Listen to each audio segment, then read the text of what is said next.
Assalamu alaikum. Welcome back to my channel. ഇന്ന് caramel പോപ്കോണിൻ്റെ recipe ആയിട്ടാണ് വന്നിരിക്കുന്നത്. ഈസി ആയിട്ട് ആർക്ക് വേണമെങ്കിലും പെട്ടെന്ന് തന്നെ ഉണ്ടാക്കാൻ പറ്റുന്നൊരു റെസിപ്പിയാണിത്. അപ്പോൾ നമുക്ക് സ്ട്രെയിറ്റ് റെസിപ്പിയിലേക്ക് കിടക്കാം. First 2 table spoon butter add ചെയ്യാം. എന്നിട്ട് 1 table spoon vegetable oil add ചെയ്യാം. ഞാനിവിടെ സൺഫ്ലവർ ഓയിലാണ് ആഡ് ചെയ്തിരിക്കുന്നത്. നിങ്ങൾക്കിനി ബട്ടർ ഇഷ്ടമില്ലെങ്കിൽ ഫുള്ള് ഓയിൽ വെച്ചിട്ട് തന്നെ ഇതുണ്ടാക്കാം. എന്നിട്ട് ബട്ടർ മെൽട്ടായതിന് ശേഷം കോൺ ആഡ് ചെയ്ത് കൊടുക്കാം. ഞാനിവിടെ 1 കപ്പാണ് എടുത്തിരിക്കുന്നത്. പോപ്കോൺ ആക്കുമ്പോൾ ഡ്രൈഡ് കോണാണ് എടുക്കേണ്ടത്, നമ്മൾ ബോയിൽ ചെയ്ത് കഴിക്കുന്ന കോണല്ല. എന്നിട്ട് അതൊന്ന് മിക്സ് ചെയ്ത് കൊടുക്കാം.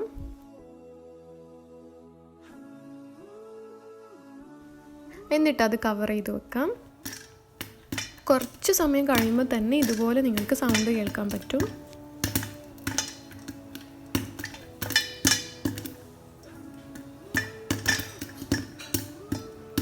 ഈ സൗണ്ട് ഫുള്ള് പോയി കഴിഞ്ഞാലേ നമ്മൾ ടോപ്പ് ഓപ്പൺ ചെയ്യാൻ പാടുള്ളൂ.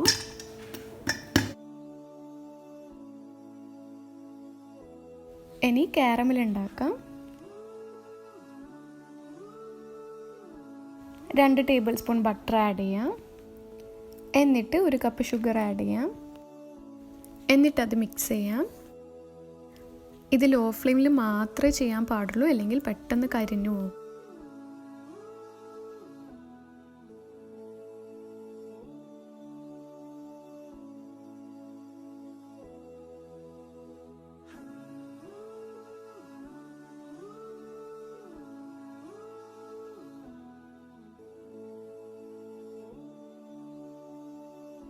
ഇതാക്കുമ്പോൾ വളരെ ശ്രദ്ധിക്കണം, പെട്ടെന്ന് കരിഞ്ഞു പോകും.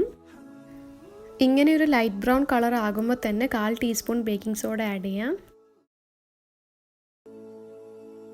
പിന്നെ 1/4 ടീസ്പൂൺ വാനില എസൻസ്. ഇതൊക്കെ ആഡ് ചെയ്തതിന് ശേഷം ഒരു 15 സെക്കൻഡ്സ് മിക്സ് ചെയ്യാം.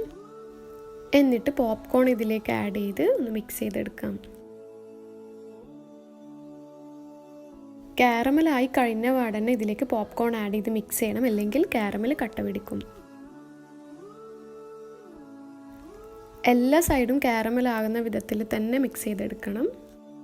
അധികം മധുരം കഴിക്കാൻ ഇഷ്ടമില്ലാത്തവർക്ക് കാരമൽ ഹാഫ് മെഷർമെൻറ്റിലാക്കിയാൽ മതി.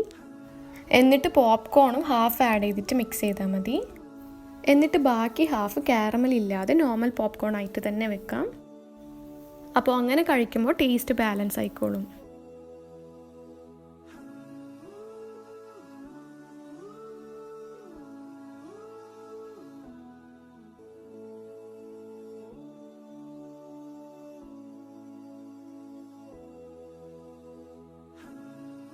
എന്നിട്ട് മിക്സ് ചെയ്ത് കഴിഞ്ഞാൽ ഒരു ട്രേയിൽ ബേക്കിംഗ് പേപ്പർ വെച്ചിട്ട് പോപ്കോൺ ഇതുപോലെ നിരത്തി വെക്കാം.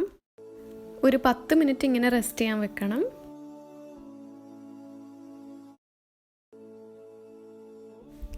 ഇങ്ങനെ നിരത്തി വെച്ച് കഴിഞ്ഞാൽ കുറച്ച് കഴിഞ്ഞാൽ ഓരോന്നായിട്ട് എടുത്ത് കഴിക്കാൻ പറ്റുള്ളൂ, അല്ലെങ്കിൽ എല്ലാം ഒട്ടിപ്പിടിക്കും.